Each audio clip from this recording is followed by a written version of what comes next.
Hello my YouTube family. তো আজ হলো সরস্বতী পুজো। আজ না, সরস্বতী পুজো দুদিন আগে হয়ে গেছে। ভিডিওটা আমি আজ পোস্ট করছি। তো দেখো আমার মেয়ের বায়না, আমি আর আমি আলতা পরছিলাম, তো ওকেও আলতা পরতে হবে, তাই জন্য ওকেও আলতা পরিয়ে দিলাম। দিয়ে আমি বললো ওর শাড়ি আছে, তো ওটা তুমি ওকে পরিয়ে দাও। ভাবলাম কি চলো তাহলে শাড়িটা ওকে পরিয়েই দিই। আমি যেন একটা কথা খুবই ভাবি যে মানে যারা বাচ্চাদেরকে নিয়ে সিরিয়াল বা কোনো শো করে কী করে হ্যান্ডেল করে। বাপরে, আমার মেয়ে কঠিন দুষ্টু। ওর এই শাড়িটা ছোটো হচ্ছে কারণ এটা ওর অন্নপ্রাশনের শাড়ি, তখন ওকে পরাতে খুবই সহজ হয়েছিল কারণ ও তখন এত দূর ছিল, প্রচণ্ড সাজাতে সাজাতে আমার মাথা খারাপ হয়ে গেছে। তো যাই হোক, ওর সাজা কমপ্লিট।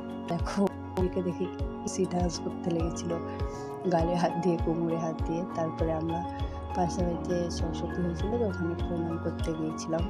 আমি আর মা প্রণাম করলাম, দেখে ওকেও প্রণাম করতে হবে।